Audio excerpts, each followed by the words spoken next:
असं आहे की मी 20 मेला मंत्रिमंडळामध्ये मंत्री म्हणून जे शपथ घेतलेली आहे आणि त्यानंतर मग आपसुकच जे आमचं जनरल ऍडमिनिस्ट्रेशन जे आहे डिपार्टमेंट आहे ते मंत्र्यांची ऑफिसेस कुठे असावेत, मंत्र्यांची निवासस्थानं कुठे असावेत या संदर्भातली जी काही व्यवस्था आहे ते पाहत असतात.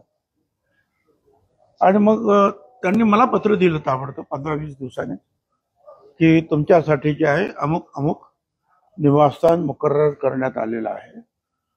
म्हणजे अर्थातच तुम्ही तिथे, त्याचा अर्थ असं की तुम्ही तिथे राहायला जावं. आता राहायला जावं म्हटल्यानंतर जेव्हा मी पाहिलं जर एखादं घर खाली असेल तर आपण राहायला जाऊ आणि तिथे जर कोणी राहत असेल तर आपण त्यांना कसं काय काढणार. आणि त्याच्यामध्ये ते आमचे सहकारी आहे. मी अजून त्यांना एक शब्दाने सुद्धा याबद्दल बोललेलो नाही.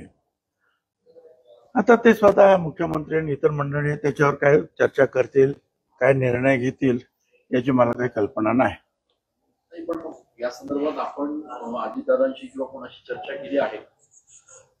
नाही, अजितदादांनी स्वतः मला विचारलं तुम्ही म्हणजे नवीन घरामध्ये मंत्री मुख्यमंत्री, म्हटलं नाही अजून घर खाली झालं की जाईल. तुमची काही तक्रार किंवा तक्रार वगैरे अशी काही? आणि माझी काय तक्रार असू शकते. आमचे ते सहकारी आहेत पक्षातले, मी काय तक्रार करणार. मी फार फार तर मुख्यमंत्र्यांना सांगितलं दुसरं कुठलं काय असेल छोटं मोठं तर ते द्या. काय आता मुख्यमंत्री काय निर्णय घेतो ते पाहते. पण म्हणजे मंत्रीपद गेल्यानंतर खरं तर तातडीने त्यांनी खाली करणं अपेक्षित होतं. तुमच्यासारख्या मंत्र्याला त्या ठिकाणी जाऊन जे लोकांच्या भेटी मला असं वाटतं की याच्यावर जास्त मला मी चर्चा नाही करू शकणार.